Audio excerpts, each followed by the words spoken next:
지금부터 사랑과 기도로 만들어가는 생명 있는 방송 CHB 크리스찬 헤럴드 방송을 시작합니다. 매일 새벽 4시, 매일 밤 11시 하루의 시작과 마무리를 함께하는 CHB 크리스찬 헤럴드 방송은 크리스찬 헤럴드 신문과 가장 인기 있는 기독교 정보를 담고 있는 www.christianherald.com과 함께 오늘도 성실하게 여러분 곁에 함께할 것입니다. 하나님께서 선물로 주시는 오늘 하루를 CHB 크리스찬 헤럴드 방송과 함께 소망으로 열면서 오늘도 하나님을 섬기며 영혼을 사랑하는 복된 하루가 되시기를 바랍니다.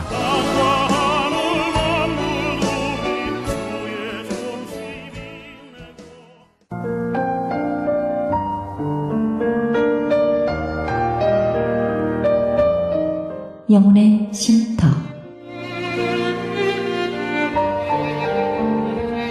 AM 1650과 인터넷을 통해 미 전역과 하와이에서는 AM 1540으로 방송을 듣고 계시는 영혼의 쉼터 애청자 여러분, 오늘도 평안하십니까? 영혼의 쉼터 김수경 인사드립니다.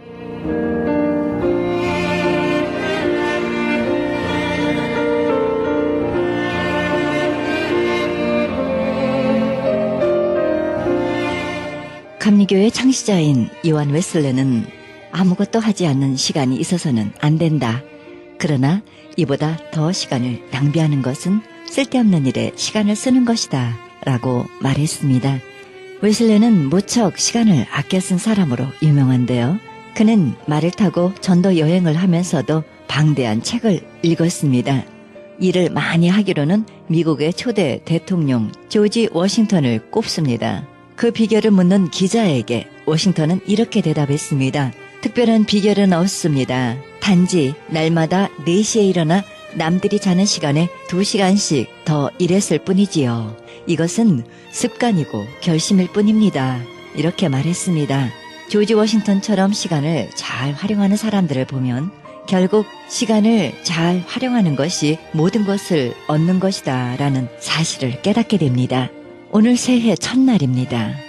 새해의 시간 관리 어떻게 하시려고 계획하십니까? 시간과 밀물은 어떤 사람도 막을 수 없습니다. 쉼 없이 흐르는 시간은 잡아야 내 것이 되지 관망만 하고 있으면 언제나 남의 것이 되고 맙니다. 우리들에게 주어진 새해의 시간들을 조리 있게 의미 있게 잘 활용했으면 좋겠다라는 생각 해봅니다. 생명의 말씀 보내드립니다. 이 시간에는 감사하니 교회 김영길 목사님의 말씀 보내드립니다. 말씀은 시편 23편 1절에서 6절의 말씀을 중심으로 여호와는 나의 목자시니 란 제목으로 말씀 전해주시겠습니다. 다윗은 자신이 그의 양떼들에게 어떤 목자가 되어왔던가를 회상해 보았습니다. 뜨거운 햇볕을 마다지 않고 그의 양떼들을 좀 더 풀이 많은 곳으로, 맑은 물이 흐르는 곳으로 인도했습니다. 양들의 배가 불러오면 그늘진 곳으로 인도하여 누워 쉬게 했습니다. 가끔은 새끼 양들과 장난도 하고 털을 깎을 때가 되어서 무거운 몸으로 걸어다니는 양들을 보면 수고한다고 그 머리를 쓰다듬어 주기도 하고, 적질로 나갔다가 위험한 곳에 오도 가도 못하고 쳐다보는 양들을 발견할 때에는 끝이 구부러진 목자의 지팡이로 앞다리를 끌어올려 구해내기도 했습니다. 가끔 곰이나 사자 같은 맹수가 나타나서 양을 물어갈 때에는 목숨을 걸고 싸워서라도 그 양을 되찾아왔습니다. 물론 맹수의 사나운 이빨에 찢어진 상처를 밤을 새워가며 치료해 주기도 했습니다. 그런데 생각해 보니까 여호와 하나님은 자기와 비교할 수 없이 더 좋은 목자이십니다. 자기의 목자됨은 한계가 있었지만 여호와 하나님의 목자 되심은 한계가 없습니다. 광대하신 하나님, 능력의 하나님, 여호와는 나의 목자시니. 그러고 보니 자기는 정말 부족한 게 없었습니다. 내게 부족함이 없으리라. 살면서 나는 부족함이 없어요 하고 말할 수 있는 사람은 행복한 사람입니다. 인생의 어느 부분에서 그렇게 얘기할 수 있겠지요. 하루 정도, 몇 시간 정도, 혹은 한 주간 정도, 아주 길어져서 한 1년 정도, 2년 정도, 나는 부족함이 없다. I shall not in need. 그렇게 행복에 겨워서 얘기할 수 있겠지요. 그러나 한 인생을, 전체의 인생을, 이 세상에서 뿐만 아니라 오는 세상까지를 생각하면서도 내게 부족함이 없습니다 하고 고백할 수 있는 사람이 과연 몇이나 되겠습니까? 그런데 다윗이 그렇게 고백했습니다. 왜 다윗에게는 모자람이나 부족함이 없었을까요? 여호와께서 그를 푸른 풀밭에 누이시며 쉴만한 물가로 인도하셨기 때문입니다. 케냐에서 선교사의 자녀로 태어나 대자연 속에서 자랐던 필립 켈러라고 하는 분이 있습니다. 그는 그의 책 목자가 본 시편 23편 A Shepherd Looks at Psalm 23 목자가 보는 시편 23편이라는 책에서 양들을 푸른 풀밭에 누이신다 하는 하나님의 하시는 일, 다윗이 고백했던 그 하나님의 하시는 일을 자기의 경험을 통해서 설명했습니다. 이 사람은 부모님이 케냐 선교사님이었기 때문에 케냐의 그 광활한 들판에서 그 목초지에서 양들을 기르는 원주민들과 함께 뒤섞여서 살았습니다. 그래서 목자가 양들을 누이게 누워준다, 푸른 풀밭에 잔잔한 물가로 인도해서 쉬게 한다, 눕게 한다, 이것이 뭘 의미하는가에 대해서 네 가지로 얘기했습니다. 이 네 가지의 문제가 해결되지 않는 한 양들은 편히 쉴 수가 없다. 양들이 편히 쉬려면 이 네 가지의 문제가 해결돼야 한다. 첫째로 배고픔의 문제가 해결돼야 한다 했습니다. 배부르지 않으면 쉴 수가 없다는 것입니다. 배고프면 잠을 잘 수가 없습니다. 이건 뭐 다 우리가 경험하는 거 아니까 자다가 네가 여보 글쎄 이상하게 잠도 안 오고 출출해서 떨그덕떨그덕 라면 끓여 몰라와 잠자는 적 많잖아요. 배고프면 잠이 안 옵니다. 둘째로 두려움의 문제가 해결되고 안전하다는 확신이 오기 전에는 잠을 이룰 수가 없습니다. 쉴 수가 없습니다. 맹수가 으르렁거리고 담도 없고 울타리로 없는 그런 허벌판에 두려움 가운데 양이 누워서 쉴 수가 없습니다. 셋째로 공간적인 여유가 없으면 쉴 수가 없습니다. 장소가 비좁아서 양들이 좁은 장소에다 양들을 많이 넣어가지고 이리 움직여도 부딪히고 이리 움직여도 부딪히고 마찰이 일어나고 그러면 양들이 긴장이 생겨가지고 잠을 못 이룬답니다. 그러니까 양이 잠을 자려면은 그저 누워서 누구하고 마찰을 일으키지 않을 만큼 여유가 있고 공간이 있어야 합니다. 긴장이 사라져야 합니다. 평안함이 와야 합니다. 네 번째로 양들이 쉬려면 건강해야 합니다. 파리가 알을 낳으려고 돌아다니는데 제일 자리가 찾아보니까 양의 콧구멍 속이에요. 축축하게 습기가 있고 부드럽고, 그래서 파리가 그 안에 나가서 얌체처럼 알을 낳습니다. 그리고 그 알이 부화를 하면은 그 벌레가, 조그만 벌레가 그 축축한 양의 콧구멍을 타고 양의 뇌 속으로 들어갑니다. 뇌 속으로 들어가면 양이 머리가 아파서 견디질 못해요. 그래서 그저 벽에다가도 바위에다가도 나무에다가도 가서 꽁꽁 쪄요. 찢는다고 낫습니까? 고통스러워서. 너무 고통스러우면 죽어버려요. 배가 불러야 자고, 안전해야 쉬고, 여유가 있고 평안해야, 긴장감이 없어야 쉬고, 건강해야 쉰다는 것입니다. 요한복음 10장에 보면 예수님께서 이렇게 말씀하셨습니다. 내가 진실로 진실로 너희에게 말하노니 나는 양의 문이라. 내가 문이니 누구든지 나로 말미암아 들어가면 구원을 받고 또는 들어가며 나오며 꼴을 얻으리라. 도둑이 오는 것은 도둑질하고 죽이고 멸망시키려는 것뿐이요 내가 온 것은 양으로 생명을 얻게 하고도 풍성히 얻게 하려는 것이라. 나는 선한 목자라. 선한 목자는 양들을 위하여 목숨을 버리거니와 싹구는 목자가 아니요 양도 제 양이 아니라 이리가 오는 것을 보면 양을 버리고 달아나나니 이리가 양을 물어가고 또 해치느니라. 이 말씀을 필립 켈러의 설명에 비교해 보면은 이런 말이 됩니다. 예수님께서는 우리의 선한 목자가 되셔서 우리에게 꼴을 주십니다. 배부르게 하십니다. 이스라엘에 가면 베두인족들이 살고 있는 유대 광야에 풀이 날 겨를이 없어요. 여름에는 뜨거운 햇볕 아래서 풀이 다 말라버립니다.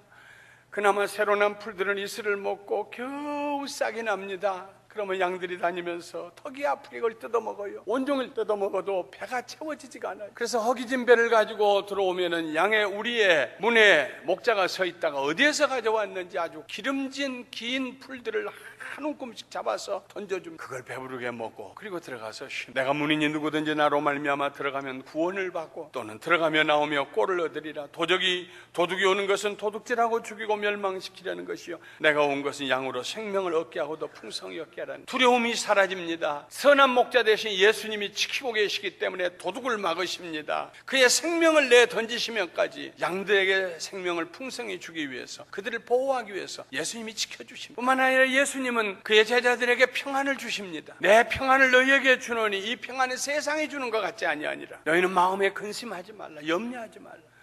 예수님께서 주시는 평안은 어떤 상황에 있어서도 평안할 수 있는 평안입니다. 이웃들과 마찰이 없습니다. 긴장관계 사로잡히지 않습니다. 그 마음에 하나님이 주신 평안, 예수님이 주신 평안 때문에. 뿐만 아니라 우리를 치료하신 하나님, 우리를 치료하시기 위해서 채찍에 맞으신 예수님, 우리의 육신뿐만 아니라 우리의 영혼을 건강하시게 하시기 위해서 우리에게 건강을 주시는 하나님. 그러므로 양이 편히 쉬게 하신다. 여호와는 나의 목자시니 내게 부족함이 없으리로다. 그가 나를 푸른 초장에 누이시며 쉴만한 잔잔한 물가로 인도하신다.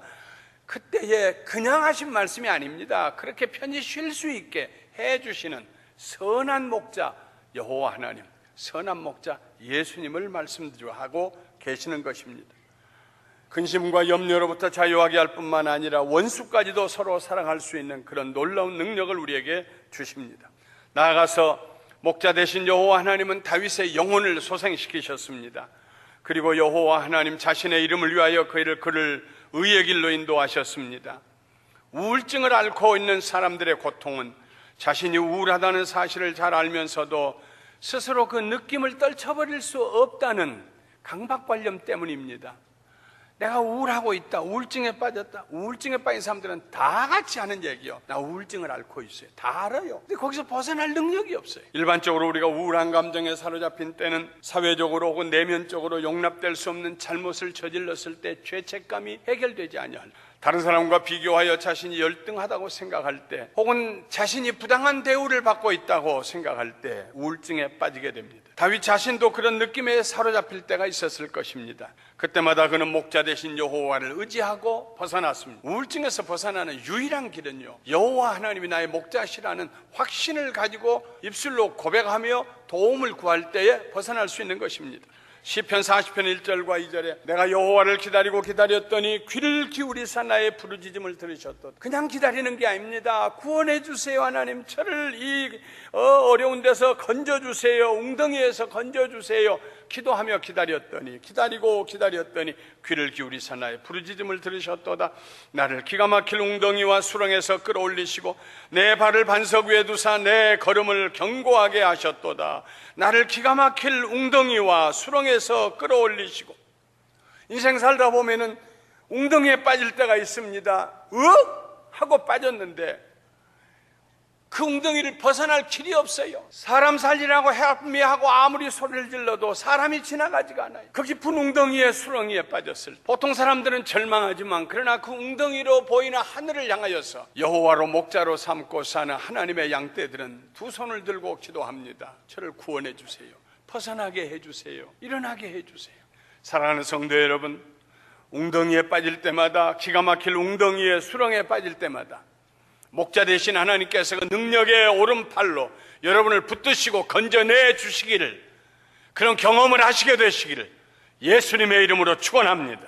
여호와 하나님은 다윗의 영혼을 소생시킬 뿐만 아니라 의로운 길로 인도하셨습니다. 다윗 때문이 아닙니다. 다윗이 왕이기 때문이 아닙니다. 다윗이 선한 사람이기 때문이 아닙니다. 여호와께서 그의 이름 때문에 다윗을 의의 길로 인도하십니다. 다른 말로 하면 여호와 하나님은 자신의 이름을 걸고 다윗을 의의 길로 인도하셨습니다.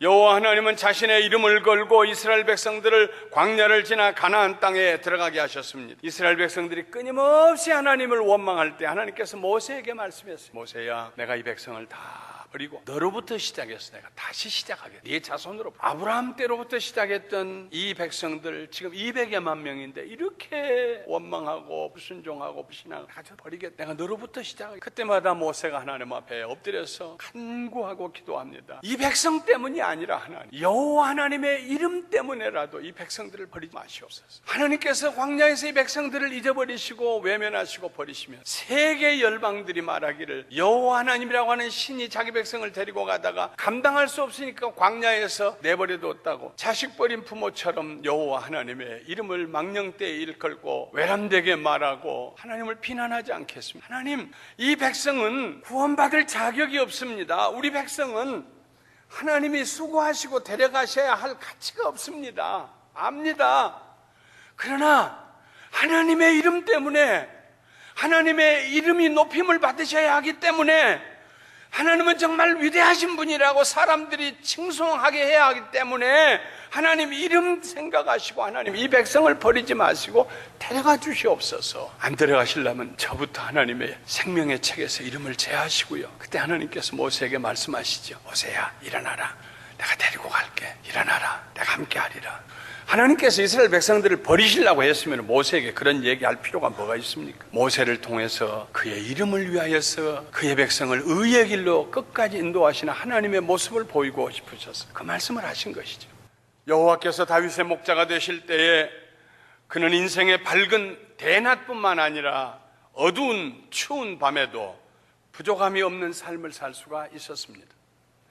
내가 사망의 음침한 골짜기로 다닐지라도 해를 두려워하지 않을 것은 주께서 나와 함께 하심이라. 주의 지팡이와 막대기가 나를 안위하시나이다. 내가 사망의 음침한 골짜기로 다닐지라도 해를 두려워하지 않을 것은 주께서 나와 함께 하시기 때문입니다. 주의 지팡이와 막대기가 나를 위로하십니다. 그의 지팡이, 주의 지팡이와 막대기가 나를 평안하게 해줍니다. 이 말은 하나의 가정입니다. 설사 그가 사망의 음침한 골짜기를 배회하는 일이 있을지라도 해를 두려워하지 않을 것이라는 가정입니다. 숨을 쉴 수 없는 답답한 상황, 벗어날 길이 보이지 아니하는 두려운 상황, 가까운 사람들이 마치 놀란 참새 떼들처럼 다 떠나가고 홀로 남은 적막한 상황, 곧 죽을 것 같은 그런 절망적인 상황이 바로 사망의 음침한 골짜기입니다.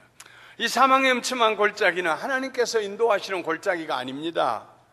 하나님께서 들어가라고 밀어넣는 골짜기도 아닙니다. 내가 사망의 음침한 골짜기로 다닐지라도 했습니다. 내가입니다. 사망의 음침한 골짜기로 들어간 사람은 나 자신입니다. 성경에는 절대 명제들이 있어요. Absolute Proposition이라고.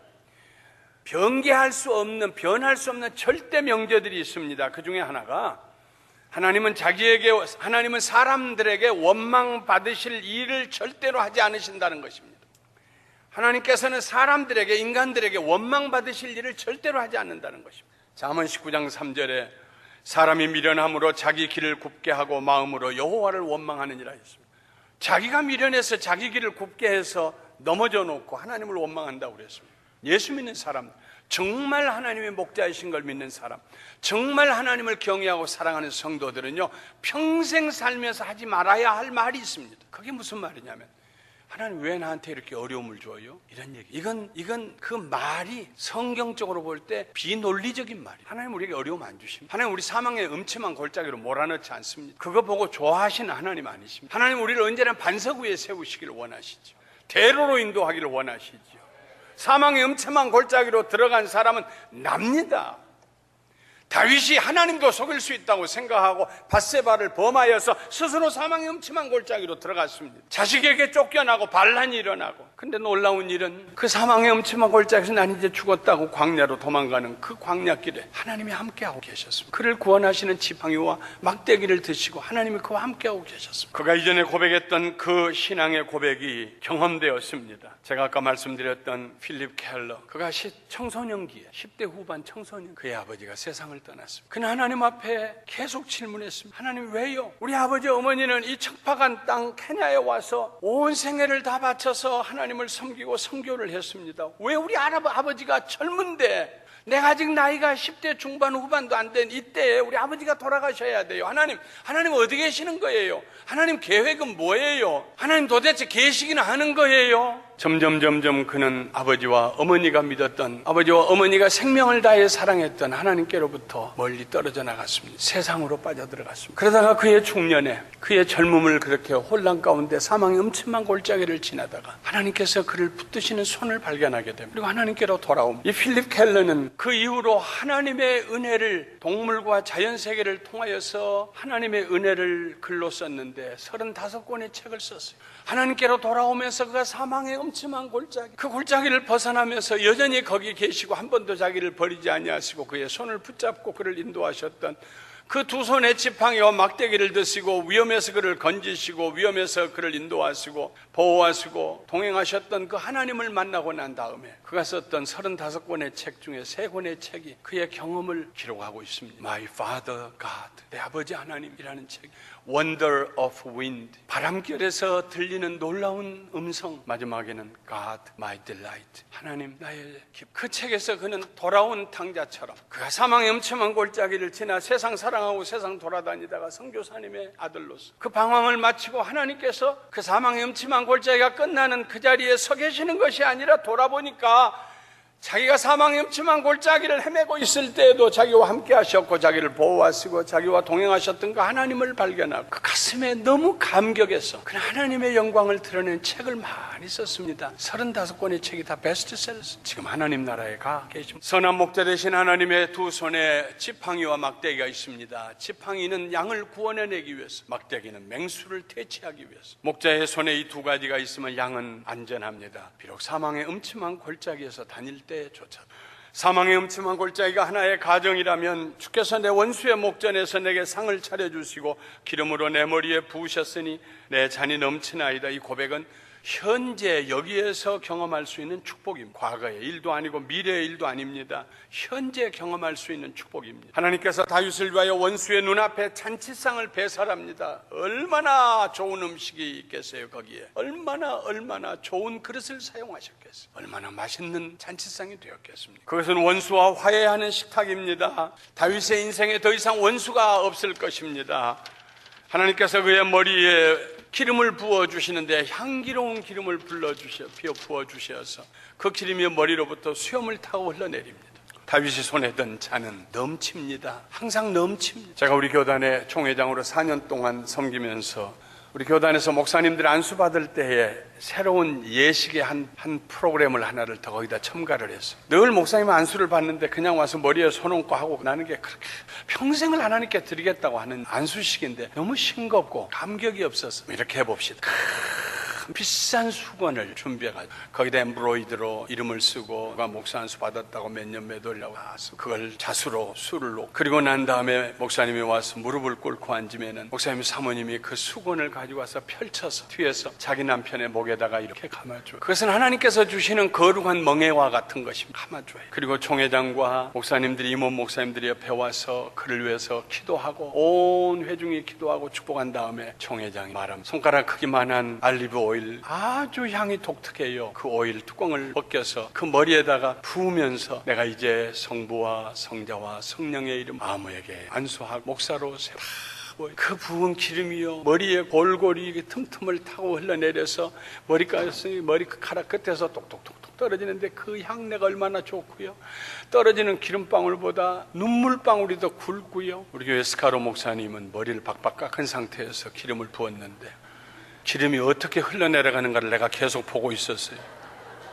얼마나 감격스러운지. 그랬습니다. 제가 이 수건을 버리지 마십시오. 이 수건을 빨지도 마십시오. 이 수건을 잘 캐켜서 중요한 건 넣어놓는 자리에다 넣어놓으십시오. 목회를 하다가 힘들 때에, 지칠 때에, 그만두고 싶을 때에 그때 이 수건을 다시 펼쳐놓고 그 수건에다 얼굴을 묻고 울면서 하나님 앞에 기도하십시오. 하나님 저를 부르지 않으셨습니다. 저는 하나님의 것입니다. 다시 저를 붙들어 주시고 저에게 다시 기름 주시옵소서. 사랑하는 성도 여러분, 하나님께서 여러분 한 분 한 분 머리 위에 기름을 부어주시기를 주님의 이름으로 축원합니다. 여러분의 잔이 넘치기를 주님의 이름으로 축원합니다. 마지막으로 다윗은 여호와 하나님을 향하여 소망이 넘치는 믿음을 고백합니다. 내 평생에 선하심과 인자하심이 반드시 나를 따르리니 내가 여호와의 집에 영원히 살리로다. 이 고백은 하나님의 선하심과 인자하심에 대한 절대의 신뢰입니다.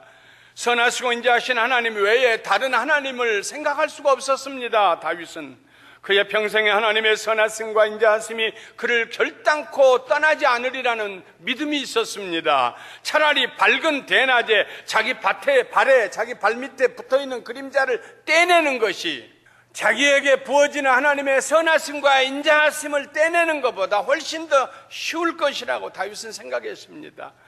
주의 선하심과 인자하심이 반드시 나를 따르리니 내가 여호와의 집에 영원히 거하리로다. 다윗은 각오합니다. 여호와의 집에 영원히 살겠다고, 그 집에서 하나님을 예배하며 살겠다고, 성전의 뜰을 하나님과 함께 거닐면서 그의 행하신 선한 일들을 참 찬송하며 살겠다고. 다윗은 영원이라는 단어를 통하여서 이 지상에서 사는 그의 삶의 지평을 넘어서 그 바깥 먼 세계를 바라보고 있습니다. 말씀을 마치겠습니다. 우리는 지난 석 달 동안 하나님의 이름들에 관하여 말씀을 나누고 있습니다. 앞으로 2주 더 하면 끝납니다. 다 끝나고 나면은 이제 이 CD를 전부 모아서 여러분들이 구입할 수 있도록 하고 선물로 줄 수 있도록 해드리겠습니다. 우리 믿음의 선배들이 여호와 하나님을 여러 가지 이름으로 불러준 것을 우리는 감사합니다.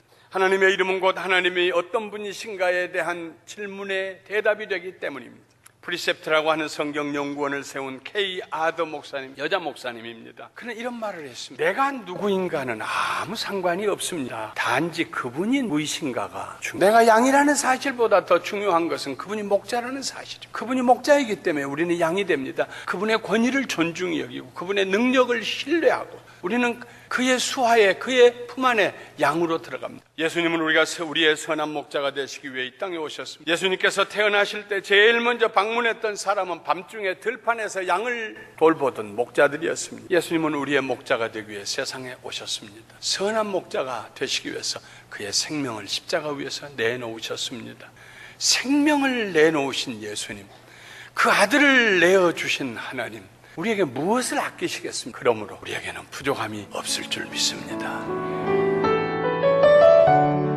지금까지 감사하니 교회 김영길 목사님의 말씀 들으셨습니다. 감사하니 교회는 6937 오렌지 트럭 에비뉴 부엔나팍에 위치하고 있습니다. 신앙상담이나 교회 안내를 원하시는 분은 전화 714-521-0991, 714지역 521-0991로 연락하시기 바랍니다.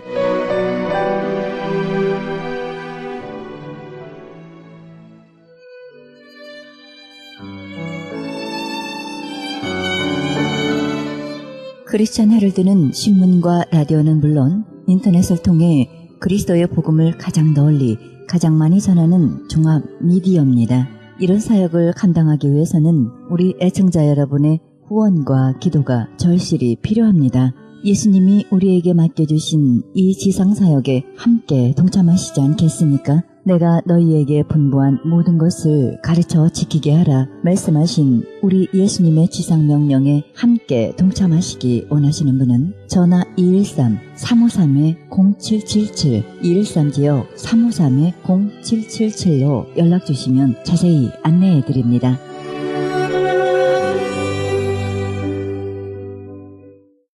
지금 여러분께서는 AM 1650과 인터넷을 통해 미 전역과 전 세계에서 하와이에서는 AM 1540으로 방송되는 크리스천 헤럴드 방송의 영혼의 쉼터 함께하고 계십니다. 방송 시간과 설교 편성표는 크리스천 헤럴드 신문 주간 편성표와 홈페이지 cheheraldus.com에서 확인하실 수 있습니다. 이어서 남가주 실로암 장로교회 최경섭 목사님의 말씀 보내드립니다. 말씀은 마태복음 5장 13절에서 16절의 말씀을 중심으로 소금과 빛의 직분이란 제목으로 말씀 전해주시겠습니다. 여러분들이 그 소금의 직분을 감당하라는 것은 소금은 어느 한 지방한 국한된 것이 아니에요. 모든 사람들에게 한국 사람이나 미국 사람이나 아프리카나 이북이나 온 세계 사람들에게 필요한 것이 소금입니다. 바로 그것처럼 너희들 제자들, 내 제자들아, 너희들은 온 세상에 나가서 소금처럼 그들 안에 들어가서 그들을 위해서 녹아지고 그들을 위해서 희생이 되어서 그들로 하여금 변화시키는 놀라운 역사를 나타내라고 말씀하신 거예요. 하나님은 한 하나님인데 왜 이렇게 분파들이 많은지요? 아버지는 하나인데 왜 이렇게 자식들이 이갈래 저갈래 갈라져서 싸움박질 하는지요? 여러분 오늘날 말이죠, 옛날에는 역사적으로 보면요, 모든 전쟁은 무엇 때문에 일어났어요? 종교전쟁이에요. 여러분 십자군 전쟁 잘 아시잖아요. 역사적으로 모든 전쟁은 종교로 인해서 일어나요. 오늘날도 이스라엘과 중동이 왜 싸워요? 같은 하나님, 하나는 여호와 하나님, 하나는 알라 하나님, 하나님은 똑같은데 이름이 달라요. 그러기 때문에 싸워요. 그들은 한 아브라함의 첫째 아들과 둘째 아들이잖아요. 그들은 계속 싸우는 거예요. 이렇게 하나님을 믿는 사람들이 이렇게 파각을 싸워야 되는 건가? 이것은 바로 우리가 소금의 역할을 감당하지 못하기 때문에, 소금이 여러분 만약에 음식에 들어가서 녹지 않고 그냥 굴러다니면 소금 따로 음식 따로 놀게 되는 거예요. 바로 오늘날 우리 기독교인들이, 하나님 믿는 사람들이 녹아지질 않아요. 아무리 들어가서 세상에 가서 녹아지라고 희생하라 해도 녹아지도 않고 희생되지도 않아요. 그렇기 때문에 종교는 갈라지고 하나님의 자녀들은 모두가 예수 그리스도의 한 그 피로 말미암아, 그 보혈의 피를 말미암아 모두 구속을 받았는데 왜 그렇게 분파가 많고 파가 많게 갈라져서 이렇게 싸우고 서로 간에?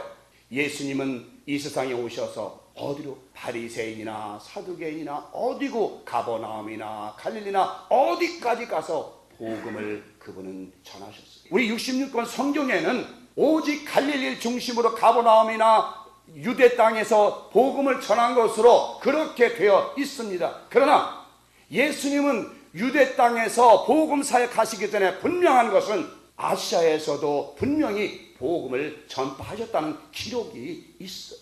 그분은 인도에서도 복음을 전하다가 그야말로 힌두교한테 맞아 죽을 뻔하고 죽을 뻔하고 음모때 맞아 죽을 뻔해서 그분은 결국은 복음을 전파하면서 오고 온 것이 계속 인도에서 갔다가 다시 돌아오면서 복음을 전해. 그분이 가는 곳마다 어디든지 많은 죄인들, 그 당시 힌두교는 어떤 종교입니까? 아시잖아요. 힌두교나 유대교는 어땠어요? 양반들만 믿는 종교였어요. 높은 귀족의 종교였어요. 그래서 평민들은 성전에 들어가지 못하고 믿지도 못했어요. 바로 그것을 예수님께서는 다 양반과 모든 노예의 죄를 깨트려버리고, 하나님은 모두의 하나님이다. 양반이나 노예나 모두의 하나님이니까 너희들은 한 하나님 자손이다라고 다 깨트려 버신 거예요. 그래서 유대교에서 예수님을 죽이려 결단한 거 아니에요. 자기들만 믿어야 되는데, 자기 양반들만, 사두개인이나 바리새인이나 서기관들 자기들만 믿어야 되는데, 이 예수가 오시더니 계속 평민들에게, 죄인들에게 같이 복을, 우리 같이 함께 예배돼 같은 사람으로 취급하니까 결국은 유대인들은 예수님을 죽이기로 결단하십니다. 바로 예수님이 이 땅에 하나님의 미랄이 되게 오셨고, 또 이 땅의 모든 사람들의 소금으로서 녹여지고 희생되기 위해서 오셨다는 것입니다. 여러분도 마찬가지예요. 따지지 마십시오. 어느 교회든, 내 교회를 나오든 내 교회를 안 나오든, 우리가 만나면 그에게 필요하면, 그가 외롭고 그가 힘들면 그를 위해서 우리가 해줄 수 있는 그리스도의 사랑을 전할 수 있는 모든 것은 전해야 된다고 생각합니다. 정말이에요. 이제는 기독교가 하나로 뭉쳐져야 돼요. 하나가 되어야 됩니다. 이제는 이렇게 분파 갈라지고 이렇게 여러 파가 생겨서는 절대로 될 수가 없어요. 우리는 이제는 소금의 직분으로서 감당함으로, 여러분 나가서 소금의 직분을 감당하시기 바랍니다. 소금이 왜 이 세상에 필요합니까? 소금은 세 가지, 네 가지 그 역할을 하잖아요. 첫째, 그 색깔이 뭐예요? 옛날 소금은 백색입니다. 이 백색이라는 건 뭐냐면 순결을 의미해요. 순결. 그리고 희고 흰색은 모두가 성경에서 순결, 깨끗함, 정결함 이런 걸 의미하잖아요. 그래서 바로 소금같이 되라는 것은 우리 자신들, 여러분 자신들이 먼저 순결하게 깨끗하게 되어서 그들 속에 들어가서 그들을 변화시키라는 것입니다.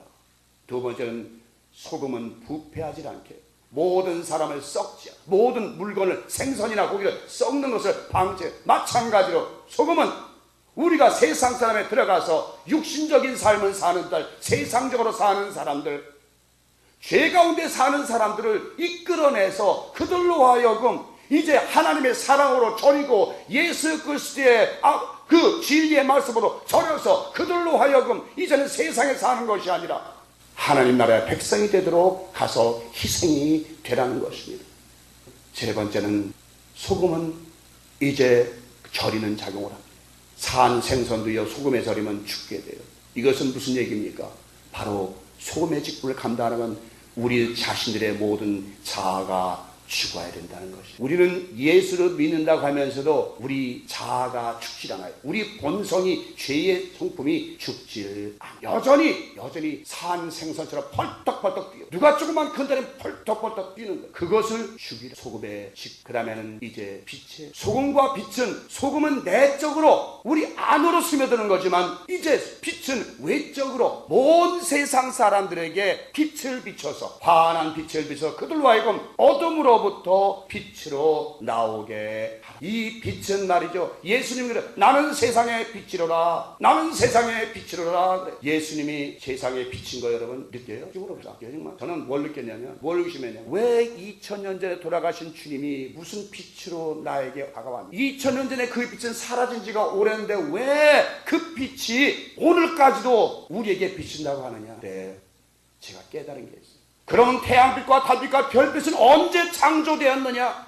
수십억 년 전에 창조된 그 태양빛과 달빛, 별빛은 오늘도 영원토록 너희들에게 비춰주는데, 2000년 전에 이 땅에 오셔서 우리를 위하여 돌아가시고 부활하신 그 주님의 생명의 빛이 왜 너에게 빛이지 않단 말이에요.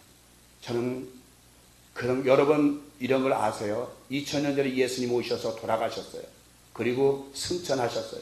근데 오늘날도 예수를 믿어요. 아까 우리 성교사님 기도하셨지만, 믿음은 뭐예요? 바라는 것들의 실상이요, 보이지 않는 것들의 증거라고 말씀하세요. 이 말씀은 뭐냐면, 이 말씀은 바로 믿음은 확신이라는 거야. 확신해야 돼요. 예수 그리스도 2000년 전에 오셔서 돌아가 승천하셨지만, 오늘날도 예수 그리스도가 그 빛이 여러분 안에 존재한다는 그 사실을 확실하게 믿어야 되는 거예요. 이 믿음이 없으면 우리는 그리스도인이 될 수가 없어요. 2000년 전에 오셨던 그 예수님의 빛이 어떻게 해서 오늘날 우리에게 비칠 수 있는가? 그분은 돌아가셨나요? 육신은 돌아가서 또 부활하셨지만 그의 말씀은, 그의 생명의 말씀은 영원토록 우리 안에서 역사하시는 것이에요. 그래서 그분의 성경 말씀은 뭐예요? 하나님 말씀은 살았고 운동력이 있어 좌우에 나서 어떤 검보다 혼과 영과 관절을 거기서 찔러 쪼개니까, 바로 예수님의 말씀은 오늘도 살아서 우리 안에서 우리의 영과 혼과 관절을 거기서 찔러 쪼개므로 모든 걸 변화시키는 역사를 이룬다고 말씀하시는, 빛에는 우리 치료하는 그 자외선 빛이죠. 그래서 예수님 말라기 4장에 뭐라 그래요? 여호와를 경외하는 치료하는 광선을, 여호와를 경외하는 자에게는 치료하는 광선을 바라니, 즉 치료하는 광선, X광선을 바라니. 어디로부터? 말씀으로부터 X광선을 너에게 바라니. 너희가 외양간에서 나온 사지같이 너희가 암이 걸렸느냐? 너희가 그보다 더 악한 병이 걸렸느냐? 치료하는 광선을 내가 바라겠다고 분명히 말씀하고. 근데 우리는 왜 말씀에 의해서 우리의 병이 치료가 안 됩니까? 여러분, 그 믿음이라는 것, 왜 에베소 2장 8절 보면 그러잖아요. 행위로서는 구원받을 수 없다. 반드시 믿음으로서만이 구원을 받을 수 있다. 행위로는 구원을 받을 수가 없다 그래요. 우리가 어떤 좋은 일하고 선한 일하고 남을 도와주고 교회에 봉사하고 이런 것을 가지고는 절대로 구원을 받을 수 없다. 반드시 믿어야만이 구원을 받는다. 믿어야만이 구원을 받는다. 그러면 오늘 믿는다는 게 무엇입니까? 자, 믿는다는 거, 믿음이라는 게 뭐예요? 그 전에 진리라는 건 무엇입니까? 진리는 바로 영생이. 그럼 영생이라는 건 뭐예요? 영생은 요한복음 17장 3절에 보니까 참 유일하신 하나님과 그의 보내신 아들을 아는 것이 영생이라고. 여러분, 이상하죠? 영생은 우리가 알기엔 이터널 라이프, 영원한 삶이라고 알았는데, 예수님 뭐라고 말씀하시면 영생은 곧 유일하신 참 하나님을 아는 것, 유일하신 참 하나님과 그의 아들을 아는 것, 그의 보내신 아들을 아는 것이다. 하나님을, 예수 그리스도를 아는 것이 바로 영생이다라는 것. 이 안다는 것, 우리 말로는 도저히 이해가 안 돼요. 어떻게 영생이 하나님을 아는 것, 예수 그리스도를 아는 것이 영생이 됩니까? 그래서 우리가 그 안다는 것, 성경에서 안다는 것. 자, 이 세상에서 여러분이 가장 잘 아는 사람이 누구예요? 자기 남편과 자기 아내밖에 없어요. 없어요. 다른 건 없어요. 아무리 친구를 잘 알고 누가 잘한다 하더라도 자기 아내와 자기 남편만큼 잘 아는 사람이 없어요. 여기서 참 유일하신 하나님과 그의 독생자 예수를 안다는 것은 바로 그 말씀이에요. 남편이 아내를 아는 것처럼, 아내가 남편을 아는 것처럼 그렇게 아는 거예요. 이것이 바로 영생이에요. 그러면 무슨 얘기예요? 더 좀 쉽게 말하면 예수 그리스도의 신부로 돼서 예수 그리스도와 한 몸을 이룬 것이 바로 영생이에요. 부부는 여러분 뭐예요? 일심동체라 그러잖아요. 한 몸 한 뜻이라잖아요. 마찬가지로 예수님과 우리도 한 몸 한 뜻을 이루었을 때 비로소 영생이라는 거예요. 이게 중요해요.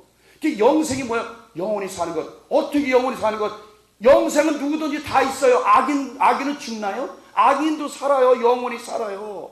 의인도 영원히 살아요. 그러나 악인은 매번 심판을 받아야지만 의인들은 예수 그리스도와 연합이 되어서 영원한 삶을 살게 되는 것이에요. 이게 틀려요. 악인은 예수가 연합이 될 수가 없어. 저 혼자 따로따로 살아야 돼요. 소금이 녹지 않고 따로 있는 것처럼 저 따로 살아야 돼요. 그러나 우리는 예수 그리스도와 연합이 됐다는 게 뭐냐면 우리 안에, 여러분 안에 예수 그리스도의 생명이 이미 심겨져 있다는, 하나님의 생명의 씨앗이 여러분에게 숨겨져 있다는 것이에요. 그 여러분은, 그래서 우리가 이 땅을 떠나면 어디로 가요? 낙원으로 가잖아요. 여러분, 낙원이 어떤 곳이에요? 여러분, 낙원이 어떤 곳일까? 가만히 생각을 해보니까 여러분, 낙원은 어떤 곳이냐면 우리가 갈 낙원이 바로 아담과 하와가 선악과를 따먹기 전, 그것이 바로 낙원이에요. 그 에덴 동산에 보면 뭐예요? 네 강이 흐르고 동산에 아름다운 실과가, 여러 가지 실과가 나고, 그리고 아담과 하와가 동물과 함께 어우러지는, 그때는 잡아먹지 않았잖아요. 선악과를 먹기 전에 절대로 고기를 안 먹었어요. 잡아먹지 않았어요. 씨 맺는 채소와 열매 맺는 열매로만 살았지 그때는 아무것도 잡아먹지 않았어요. 해암도 상암도 없는 바로 선악과를 먹기 전 그 동산, 그것이 바로 낙원, 우리가 들어갈 낙원이에요. 여러분, 그 낙원은 지금 어디 있어요? 화염과 또는 화염금으로 막아놨다 그랬잖아요. 지금 우리가 찾지 못해요. 누가 찾아도 돼요? 바로 우리 이 중보자이신 예수 그리스도를 통해서만이 그 에덴 동산의 낙원에 들어갈 수가 있는 것이에요. 여러분은 이제 이 땅을 떠나면 바로 그 낙원으로 가는 거예요. 그 생명과가 주렁주렁 열린 아름다운 열매와 꽃이 만발한, 그리고 아름다운 생명수가 생명의 가게 흐르는 그 에덴, 실제로 에덴 동산이에요. 그 에덴 동산이 있어요. 있는데 아직 우리는 이제 죄 때문에 눈이 가리워져서 찾질 못해요. 여러분, 우리는 바로 그래서 눈이 열려야 돼요. 보여야만 찾지요. 어디든지 보여야 찾지요. 바로 그래서 예수님이 내가 세상의 빛이로라, 나를 따르는 자는 어둠에 다니지 않고 영원한 생명의 빛을 얻으게 하는, 바로 예수 그리스도를 소유한 자, 그 빛을 소유한 자는 바로 우리 또한 어둠의 빛을 비추는 자가 되어야 되는 것이에요. 온 세상에, 어두운 죄악 세상에 우리도 밝은 빛이 되어 등불이 되어서 그들의 뒤를 인도하는 역할을, 사명을 감당해야 되는 것이에요. 여러분, 빛은 바로 희생이에요. 여러분, 촛불은요, 자기를 태워서, 자기 몸을 태워서 빛을 내잖아요. 그 몸이 다 녹으면 불도 꺼져. 바로 우리도 우리의 기독교인은요, 우리 자신을 희생하지 않으면, 녹아지지 않으면, 희생되지 않으면 소금과 빛의 직을 감당할 수 없어요. 여러분 잘 보세요. 2000년 전부터 그 12 제자들은 다 어떻게 죽었어요? 돌로 맞아 죽고, 톱으로 잘려 죽고, 그냥 신수들처럼 돌아다니다가 원형극장에 던져주고 그렇게 죽었어요. 그 외에도 많은 사람들이 수천 수만 수십만이 순교를 당하고 목을 잘림을 받고, 그분들 다 어디 있어요? 지금 요한계시록 7장에 보면 이제 종려가지를 들고 흰옷을 입은 많은 셀소는 무리들이 이제 하나님 앞으로 나와서 어린 양의 구원의 노래를 부른다고. 바로 기독교인들은, 지금까지 기독교인들은 전부, 우리 선진들은 고생과 고난과 환난과 핍박을 당하면서, 그러면서 녹아지면서 그들에게 촛불처럼 몸을 녹아서 빛을 바라는 것처럼 바로 빛을 바라는 그런. 근데 오늘날은 기독교가 어떻습니까? 나 안 죽어. 절대 안 돼. 내가 왜? 오늘날은 교회도, 모든 기독교도 이제 다시 한번 거듭나요. 이제 거듭나서 우리가 초대교회 같은 그런 순수한 그리스도의 정신으로, 사랑의 정신으로, 희생의 정신으로 돌아가자.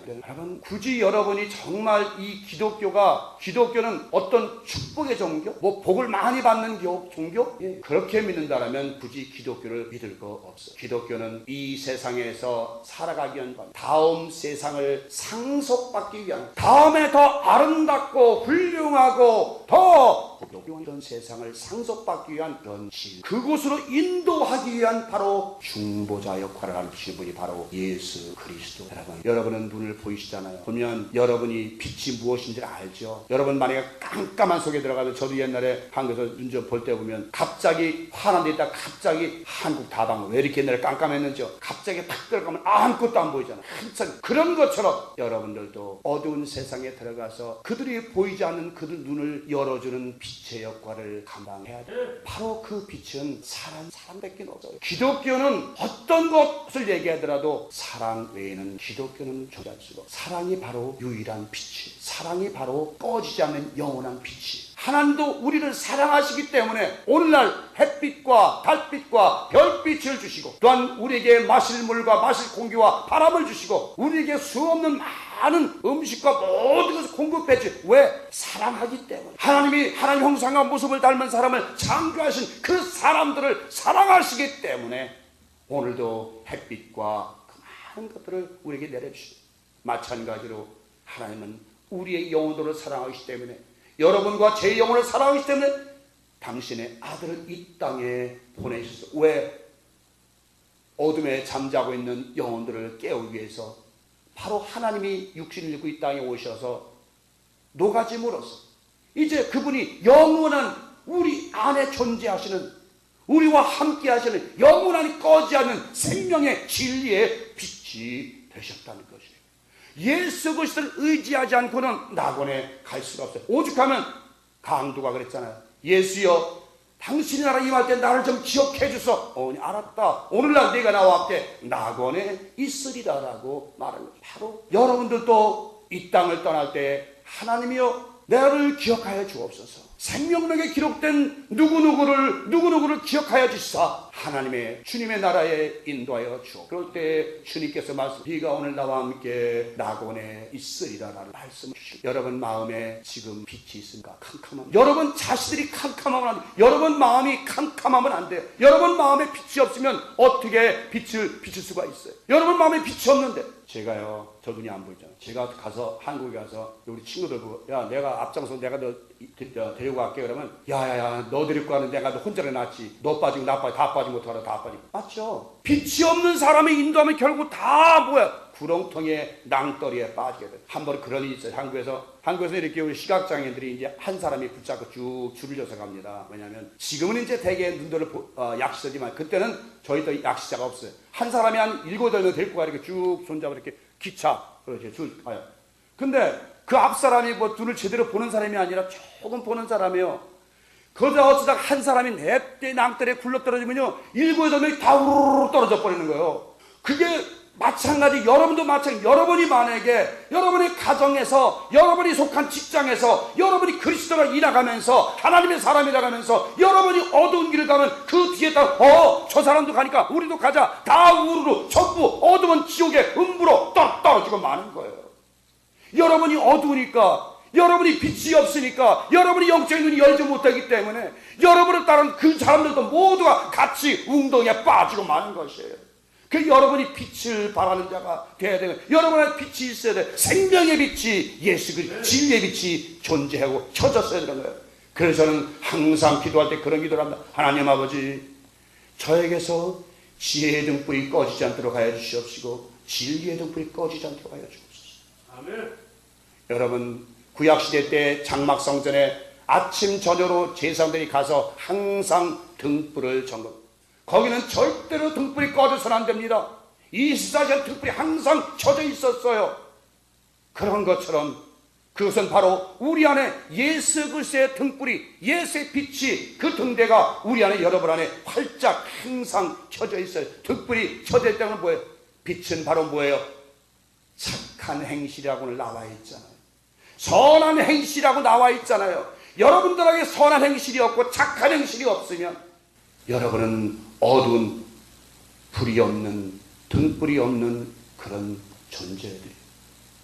바로 선한 행실이, 착한 행실이 등불이라는 빛이라는 것. 그래서 그 착한 행실을 너희가 모든 사람에게 비춰주고 모든 사람에게 행함으로 그들도 같이 하나님께 영광을 돌리게 하라고 오늘 말씀하시는, 저는 깨달았거든요. 그러니까 여러분들에게 진리를 제가 아무리 가르쳐드려도 여러분 스스로가 깨달음이 없으면 될 수가 없어요. 죄송하지만 눈 안 보이지만 저는 마음으로부터 이미 저는 등불이 환하게 켜진 걸, 여러분 안에도 예수 그리스도의 그 빛이 환하게 안 비춰지길 바랍니다. 여러분 안에도 지혜의 등불이 켜져서, 진리의 등불이 켜져서 어딜 가든지 사랑하는 자녀를, 사랑하는 아내를, 사랑하는 형제를, 사랑하는 자매를, 내 이웃을 생명의 길로 인도할 수 있는 빛들이 되시기 바랍니다. 아멘. 이 빛이 되지 못하면, 이 빛이 여러분 안에 없으면 여러분이나 모든 주위 있는 사람들이 함께 어둠에 다닐 수밖에 없는 것이에요.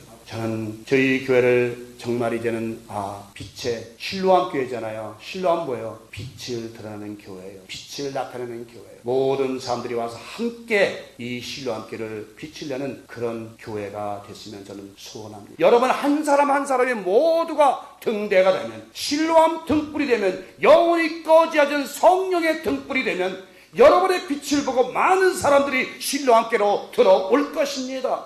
어두우면 들어가지 않아요. 여러분들이 환한 빛을 비쳤을 때, 선한 행실을 온 세상에 나가서 그들에게 나타냈을 때에 그들 선한 행실을 보고 실로암 함께로 돌아올 것입니다. 이제부터 여러분들은 그 생명의 빛을 바라는, 선한 행실을 모든 사람에게 비춰주는, 사랑을 공급해주는, 의와 희락과 평강을 나눠주는, 그래서 여러분이 정말 모든 사람을 화평케 하는 자가 되어서, 피스메이커가 되어서 하나님의 아들이라, 하나님의 딸이라 일컫는 많은 자들이 되길 주의 이름으로 축원합니다. 지금까지 남가주 실로암 장로교회 최경섭 목사님의 말씀 들으셨습니다. 남가주 실로암 장로교회는 1664 코르도바 스트리트 벌먼과 워싱턴 블루버드 사이에 위치하고 있습니다. 신앙상담이나 교회 안내를 원하시는 분은 전화 323-998-7064, 323지역 998-7064로 연락하시기 바랍니다.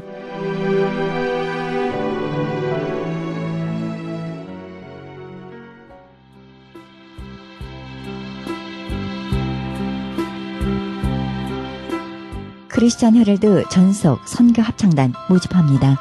하나님 나라의 확장을 위해 이 시대가 요구하는 문화 사역단으로서 지역사회의 찬양을 통한 전도 선교에 힘쓰며 크리스찬 헤럴드 홍보대사로 활동하게 됩니다. 좀 더 자세한 안내는 크리스찬 헤럴드 213-353-0777, 213지역 353-0777로 연락하시기 바랍니다.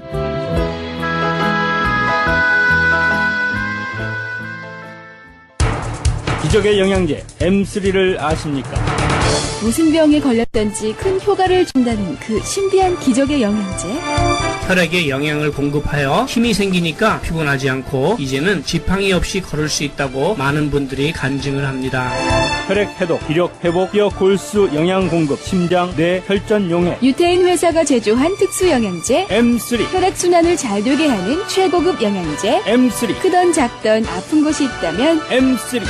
213-435-9600, 213-435-9600번입니다. 정직한 마음으로 권해드립니다.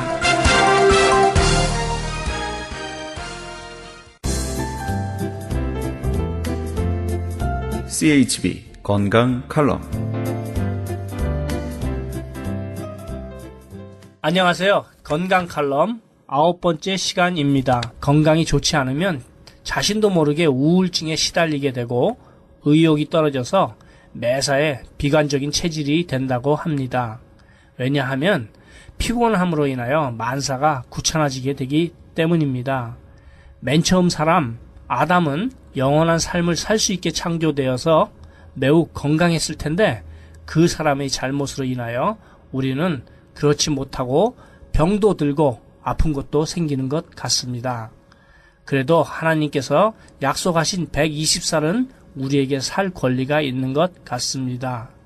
창세기 6장 3절 중에 그들의 날이 120년이 되리라 하셨으니 우리가 120년을 건강하게 살려고 하는 것도 하나님 말씀에 순종하는 것이 아닌가라는 생각을 해봅니다. 그래서 성경에서 가장 자주 등장하는 식물에 대하여 찾아보니까 보리, 밀, 감람류, 석류, 포도, 꿀, 무화과 등이 나옵니다. 그 중에 밀과 보리는 힘을 내는데 큰 역할을 합니다. 그래서 알렉산더의 아버지 필립 왕은 이집트의 밀을 얻기 위하여 클레오파트라와 결혼을 하였고 전쟁까지 하였습니다. 밀은 다량의 미네랄을 함유하고 있고 석류, 포도, 무화과도 비타민과 미네랄을 함유하고 있습니다. 그러니까 좋은 미네랄과 비타민을 제대로 섭취한다면 무병장수할 것도 같습니다. 아마도 우리는 왕 같은 제사장이나 음식은 하인과 같이 먹는 것은 아닌가 하는 생각이 듭니다. 요즘은 땅이 산성비, 공해 등으로 황폐해져서 비타민은 음식에서 약간은 섭취되지만 미네랄은 섭취하기가 어려운 것 같습니다. 무슨 병에 걸렸더라도 약간의 미네랄이 몸에 흡수되면 아주 큰 효과를 보시게 됩니다. 아무쪼록 믿어보시고 기적의 영양제 M3를 드셔서 건강하시기를 바랍니다. 그리고 병이 나으셔서 하나님께 감사하시기를 바랍니다. 무슨 병에 걸렸든지 큰 효과를 주는 신비한 기적의 영양제 M3, 유태인 특수 영양제 M3, 무료 건강 상담 및 기적의 영양제 구입에 관한 문의는 213-435-9600번, 213-435-9600입니다. 감사합니다.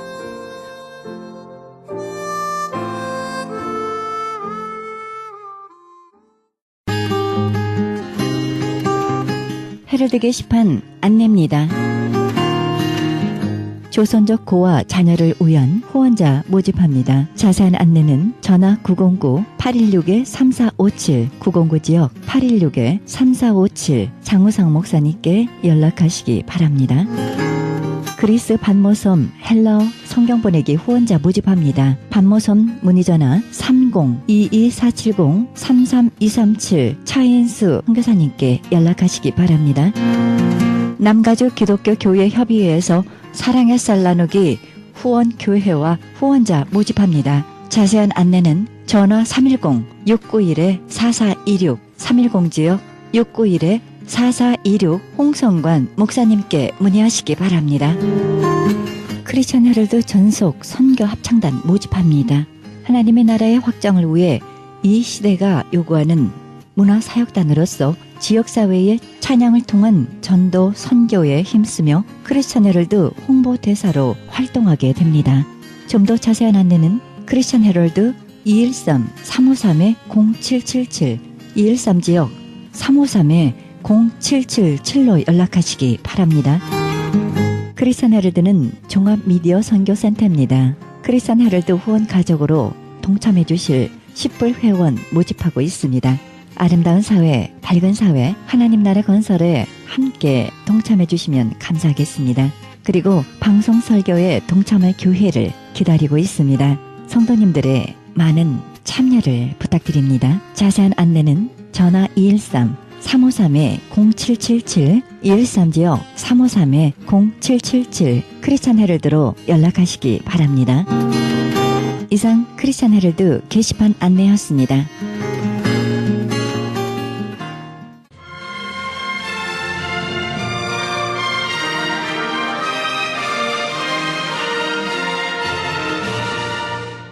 나 여호와가 말하노라. 너희를 향한 나의 생각은 내가 하나니 재앙이 아니라 곧 평안이요 너희 장래의 소망을 주려 하는 생각이라. 너희는 내게 부르짖으며 와서 내게 기도하면 내가 너희를 들을 것이요 너희가 전심으로 나를 찾고 찾으면 나를 만나리라. 에레미야 29장 11절에서 13절입니다. 하나님은 우리가 믿음의 눈으로 바라보는 것에 관심을 쏟고 계십니다. 성경에는 네가 무엇을 보느냐는 질문이 자주 나오는데요. 인생에서 승리의 비전을 품고 있는 사람은 더 높은 단계로 도약할 수 있습니다. 그리고 믿음으로 보면 그대로 이루어질 것입니다. 오늘도 그러한 믿음으로 새해를 출발하시기 바랍니다. 이 방송은 먹는 음이온 TM 포뮬러, 효과좋기로 소문난 내처 영양제 센터와 이민법을 전문으로 하는 김한주 변호사 제공입니다. 지금까지 여러분께서는 그리스도의 복음을 가장 널리 가장 많이 전하는 크리스찬 헤럴드 방송에서 보내드린 영혼의 쉼터 함께 하셨습니다. 진행의 김수경이었습니다. 승리하시기 바랍니다.